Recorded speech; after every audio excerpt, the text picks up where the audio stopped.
I think, another mindless exercise by the United States Senate perpetrated on the American people. While we sit here today, the Chinese are building infrastructure all over their country. They're building infrastructure all over their region, stitching together a global economic powerhouse with which our children are going to have to compete in the 21st century. Since 1980, we have cut our spending on domestic discretionary spending, which includes our roads and bridges, by 35% as a percentage of our gross domestic product. We have cut military spending over the same period of time by 35% as a consequence of our gross domestic product. We are today, as we sit here, collecting 18% of our gross domestic product in revenue, and we are spending 21%. How irresponsible.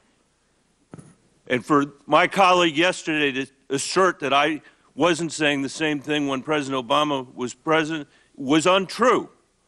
I was. When Bill Clinton left the presidency, he left behind a $5 trillion projected surplus. This committee cut taxes again. And then we fought 2 wars that we didn't pay for.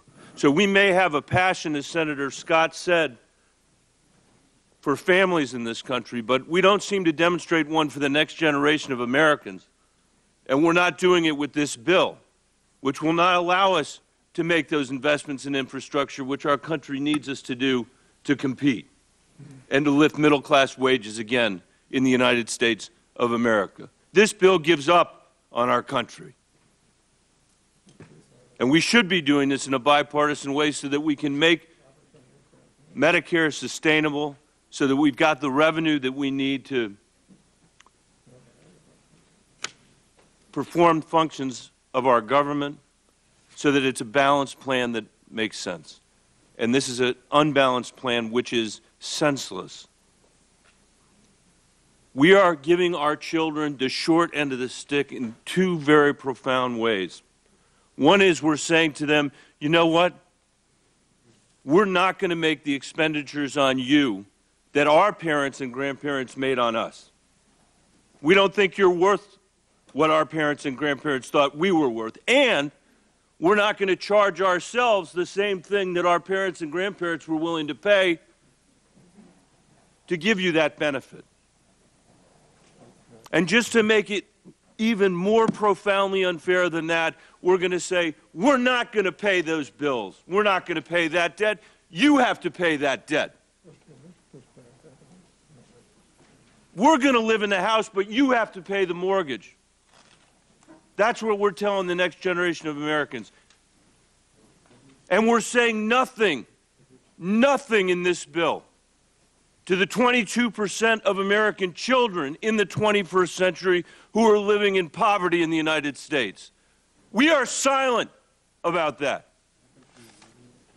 And the bill has actually gotten worse if you look at what they've done to the child tax credit. The complete lack of refundability that says to poor children in America, you're invisible to us, in a way that the children of members of the United States Senate are not invisible to us. So with my remaining minute, Ms. Acuna, I'd like to ask you about the Congressional Budget Office letter yesterday that said that this deficit-busting tax bill that's been offered would require statutory pay-go to go into effect, triggering automatic cuts totaling $136 billion this year.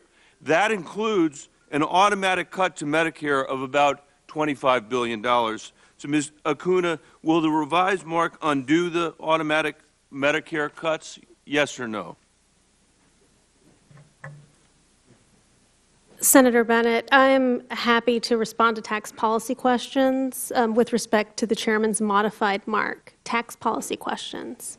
So is there anybody who is going to tell the American people whether they're going to face a $25 billion cut in Medicare between now and the time we cast a vote today on this committee?